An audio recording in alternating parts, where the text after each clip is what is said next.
ঘটনাটো হৈছিলে আপোনাৰ মই 15 তাৰিখে ৰাতি বিচাৰক হিচাপে আপোনাৰ ৰাঙাপাৰালৈ গৈছিলোঁ মডেলিঙৰ শ্ব'ৰ কাৰণে। ৰাতি আহোঁতে অকণমান দেৰি হ'ল। তাৰপিছত ৰাতিপুৱা আপোনাৰ 12টা 12:30 মান বজাত দুপৰীয়া ঘৰত পুলিচ সোমাই আহিলে। পুলিচ সোমাই আহি সুধিছে আপুনি বোলে 15 বছৰীয়া এজনী মাইনৰ ছোৱালী ৰাখি থৈছে, কি কাৰণত? মই কৈছোঁ যে তাই মোৰ ষ্টুডেণ্ট হয়। তাৰপিছত পুলিচে ছোৱালীজনীক সুধিলে, পায়েল পল বোলা ছোৱালীজনীক সুধিলে যে তোমাৰ কোন হয়? পায়েলে ক'লে যে সীমা মোৰ মেম হয়। কিহৰ মেম হয়? তাই ক'লে যে মোৰ মডেলিঙৰ মেম হয়। ইমানতে কথাখিনি আদায়। তাৰপিছত মোক পুলিচে ক'লে যে তুমি থানালৈ যাব লাগিব, থানালৈ যাব লাগিব।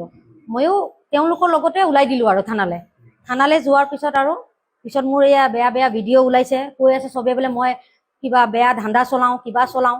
কিন্তু এনেকুৱা নহয়। মই হ'লো ফেশ্বন লাইনৰ মানুহ।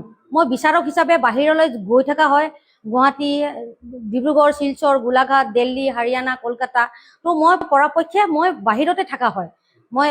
মোৰ মডেলিং ইণ্ডাষ্ট্ৰিটোৱে মোৰ কাৰণে চব কিছু।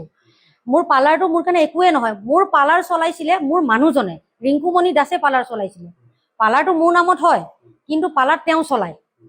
আৰু চবেই কৈ আছে এতিয়া নিউজতো শুনিছোঁ, মই নিউজ পাইছোঁ যে মই এনেকুৱা কিবা ব্যৱসায় চলাইছোঁ, কিন্তু এনেকুৱা নহয়। মই এনেকুৱা একো কৰাই নাই। আৰু আৰক্ষীও এনেকুৱা একো প্ৰুফো পোৱা নাই যে সীমাই এনেকুৱা কিবা বেয়া ধান্দা চলাইছিলে। আৰু যিহেতু মোক ঘৰৰ পৰা উঠাই নিছে। মোৰ হাজবেণ্ড ৰিংকুমণি দাস। কিয় যোনদিনাখন মোক পুলিচে উঠাই নিছে তেওঁ মোবাইলটো ছুইচ অফ কৰি তেওঁ লুকাই দিছিলে। আইনো জানে এইটো কথা যে হাজবেণ্ডে মোবাইল ছুইচ অফ কৰি দিছে।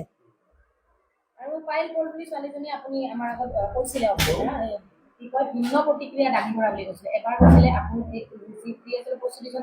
আপুনি চলাই থকা নাই, আকৌ এবাৰ কৈছিলে চলাই থকা বুলি। ভিন্ন প্ৰতিক্ৰিয়াটো দাঙি ধৰিছিলে দুবাৰ কৈ বেলেগ বেলেগ। পাইলৰ লগত বা আপোনাৰ হাজবেণ্ডৰ কিবা মানে পৰহীয়া প্ৰেম চলি আছে এতিয়া। মোৰ হাজবেণ্ডে মই থানাৰ পৰা অহাৰ পিছত কৈছে বহুত অসন্মান হৈছোঁ, তোমাৰ ভিডিঅ' ভাইৰেল হৈছে, মই তোমাক ৰাখিব নোৱাৰোঁ।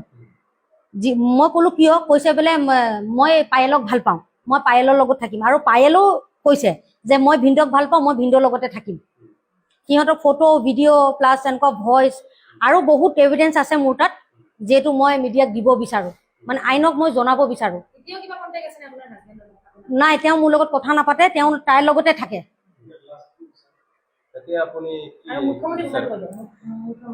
আৰু এতিয়া আইনে এটা ব্যৱস্থা ৰাখিছে, যিহেতু আমাৰ CM ছাৰে, যে এজনী ৱাইফ থকাৰ অৱস্থাত দ্বিতীয় বিবাহ কৰিব নোৱাৰে। যদি দ্বিতীয় বিবাহ কৰে তেন্তে 7 বছৰ জেল। মই CM ছাৰক মই হাতযোৰ কৰি মই বিচাৰিছোঁ যাতে যে আপুনি যে মোৰ সংসাৰখন যাতে ভাঙি নাযায়। আৰু মোৰ হাজবেণ্ডে যে এতিয়া বৰ্তমান ৰিংকুমণি দাসে যে পায়েল পলৰ লগত বিয়া পাতিম বা পৰকীয়া প্ৰেম চলি আছে, তাৰ যাতে আপোনালোকে ব্যৱস্থা লয়। মই কোৰ্ট কেছ কৰিম মোৰ হাজবেণ্ডৰ ওপৰত। ফেমিলি কোৰ্টত মই কোৰ্ট কেছ কৰিম। ৰিংকুমণি দাস আৰু তাৰ পাছত আপোনাৰ অভিজিত দাস আৰু দীপ্তি দাস, মোৰ শাহু দীপ্তি দাস। আৰু হয়, মই য'ত থাকোঁ মানে মোৰ হাজবেণ্ডৰ ঘৰত মাটিটো হ'ল মোৰ শাহুৱেকৰ, কিন্তু তাতে ঘৰ বনাইছোঁ মই আছাম টাইপৰ। হয়, মোক ঘৰৰ পৰা উলিয়াই দিছে। কৈছে থাকিব নিদিয়ে, তোমাৰ বস্তু বাহিনী তুমি লৈ যোৱা, তুমি ইয়াত থাকিব নোৱাৰা, তোমাৰ কাৰণে আমাৰ বহুত সন্মান গৈছে।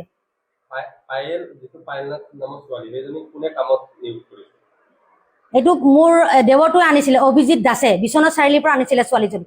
মই ছোৱালীজনীক চিনি নাপাওঁ, মোৰ দেৱৰজনেহে আনি মোক দিছিলে যে তুমি এইক মডেলিং শিকোৱা বুলি।